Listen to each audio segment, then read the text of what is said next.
نبی پاک صلی اللہ علیہ وآلہ وسلم امام حسن اور امام حسین رضی اللہ تعالی عنہ کو نظر بد سے بچاؤ کا دم کیا کرتے تھے۔ آپ صلی اللہ علیہ وآلہ وسلم جن اور انسان دونوں کی نظر بد سے پناہ مانگتے تھے، کیونکہ جنات آپ کو وہاں سے دیکھتے ہیں جہاں سے آپ کو معلوم نہیں ہو سکتا۔ یعنی کہ آپ کپڑے تبدیل کر رہے ہیں، نہا رہے ہیں، بیت الخلاء میں ہیں، تو جنات آپ کو دیکھ رہے ہیں۔ بعض دفعہ آپ کے جسم سے اٹریکٹ ہو کے، بالوں سے، چہرے سے، آواز سے اٹریکٹ ہو کے آپ کو پسند کرتے ہیں، بعض دفعہ حسد کرتے ہیں اور جنات کی نظر لگ جاتی ہے۔ 70% لوگوں کو جناتی نظر بد کا ہی اثر ہوتا ہے، جس کی سب سے بڑی نشانی رات کو سوتے ہوئے جھٹکے یا ڈر لگنا ہے۔ یعنی کہ آپ بڑے سکون کے ساتھ سوئے ہوئے ہیں، اچانک سے آپ کی آنکھ کھل گئی، دل میں اچانک سے ڈر کا محسوس ہونا شروع ہو گیا، کمرے میں کوئی نہیں ہے لیکن پھر بھی آپ کو ڈر کا احساس ہوتا ہے، ڈر محسوس ہوتا ہے، تو عزیز دوستو یہ جناتی نظر بد کی پہچان، علامت اور نشانی ہے۔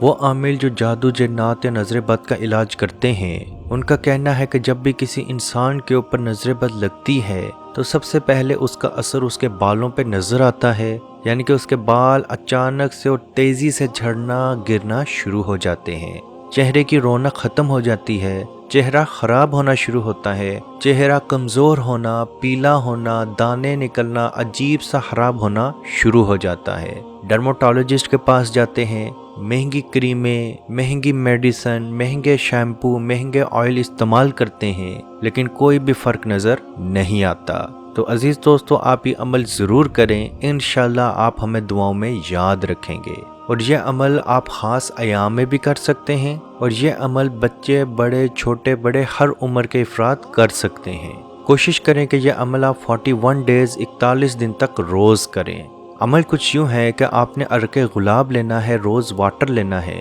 جس کا کیپ آپ نے اوپر سے ہٹا دینا ہے، ساتھ پانی کی بوتل 2 لیٹر، 20 لیٹر، 30 لیٹر جتنے والی آپ نے بوتل لینی ہے آپ لے سکتے ہیں، گیلن لے سکتے ہیں، اس کو بھی سامنے رکھ کے اس کا بھی ڈھکن کھول لیں، ورنہ 5-10 پانی کی بوتلیں بھی آپ لے سکتے ہیں۔ آپ نے اول و آخر درود ابراہیمی، وہ درود جو آپ نماز میں پڑھتے ہیں، اول و آخر آپ نے پڑھنا ہے 11 مرتبہ، 11 مرتبہ 11 ٹائمز آپ نے سورہ فاتحہ پڑھنی ہے، اور تھوڑی سی اونچی آواز سے پڑھنا ہے، اور ان کلمات کو آپ نے تھوڑی اونچی آواز سے پڑھنا ہے کہ وہ آواز اس پانی تک پہنچ رہی ہو۔ 11 مرتبہ 11 ٹائمز آیت الکرسی، 11 مرتبہ 11 ٹائمز سورہ بقرہ کی آخری 2 آیات، یعنی کہ اگر آپ نے ایک دفعہ آخری 2 آیات کو پڑھا تو وہ ایک دفعہ ہوگا، پھر دوسری دفعہ آپ نے دونوں آیات کو پڑھنا ہے، پھر تیسری دفعہ، اس طرح سے 11 مرتبہ آپ نے آخری 2 آیات کی تلاوت کرنی ہے، جو کہ سورہ بقرہ آیت نمبر 285 اور 286 ہے، یعنی کہ 285 اور 286 ہے۔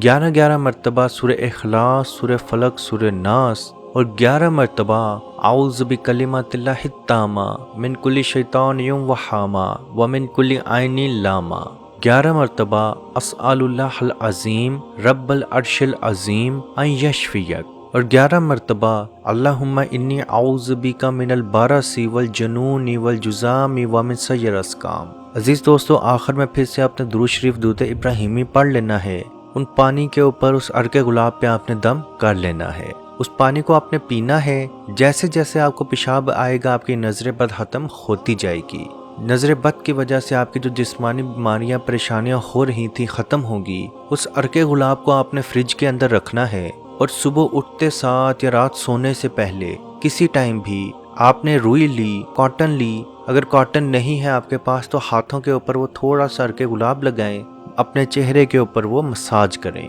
کاٹن ہے تو کاٹن کی مدد سے مساج کریں، دونوں طرح سے جس طرح سے بھی آپ ایزی ہیں ویسے کر سکتے ہیں۔ تھوڑی دیر کے بعد وہ آٹومیٹکلی ہوا میں اڑ جائے گا، ختم ہو جائے گا، تو آپ سو جائیں اگر رات سونے سے پہلے کر رہے ہیں، اگر صبح کر رہے ہیں تو پہلے فریش ہوں، اس کے بعد آخر میں یہ عمل آپ نے کرنا ہے۔ عزیز دوستو یہ عمل 41 ڈیز تک آپ نے روز کرنا ہے، اور رات سونے سے پہلے آپ نے سورہ بقرہ کی آخری 2 آیات کی تلاوت ضرور کرنی ہے، اور پاسبل ہو تو رات سونے سے پہلے وضو ضرور کر کے سوئیں، کیونکہ نبی پاک صلی اللہ علیہ وآلہ وسلم کا فرمان ہے جو شخص سونے سے پہلے سورہ بقرہ کی آخری آیات کی تلاوت کر لے اس کو تمام جہانوں کے تکلیف سے بچانے کے لیے یہ کافی ہیں۔ اللہ پاک سے دعا ہے کہ ہمارے صغیرہ کبیرہ جانے انجانے کھلے چھپے جتنے گناہ ہیں اللہ پاک معاف فرمائے، اور تمام مسلمان جو حضرت آدم علیہ السلام سے لے کے قیامت تک اس دنیا میں آ چکے ہیں، آنے والے ہیں، آئیں گے یا موجود ہیں، تمام مسلمانوں کو قبر کے جہنم کے عذاب سے بچائے، جنت الفردوس میں اعلیٰ مقام عطا فرمائے۔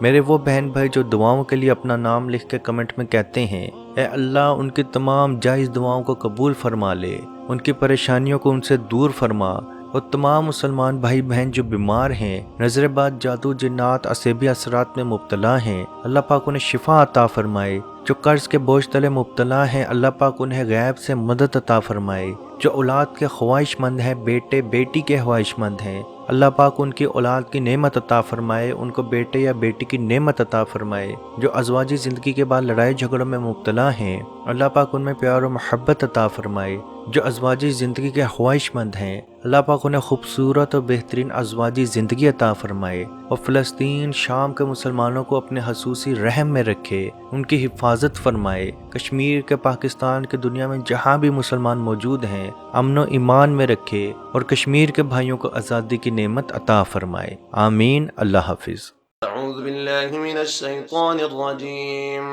بسم اللہ الرحمن الرحیم، للہ ما فی السماوات وما فی الارض وَإِن تُبْدُوا مَا فِي أَنفُسِكُمْ أَوْ تُخْفُوهُ يُحَاسِبْكُم بِهِ اللَّهُ فَيَغْفِرُ لِمَن يَشَاءُ وَيُعَذِّبُ مَن يَشَاءُ وَاللَّهُ عَلَى كُلِّ شَيْءٍ قَدِيرٌ۔ آمن الرسول بما أنزل إليه من ربه والمؤمنون كل آمن بالله وملائكته وكتبه ورسله لا نفرق بين أحد من رسله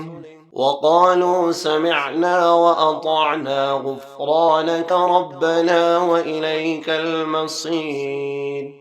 لا يكلف الله نفسا إلا وسعها، لها ما كسبت وعليها ما اكتسبت، ربنا لا تؤاخذنا إن نسينا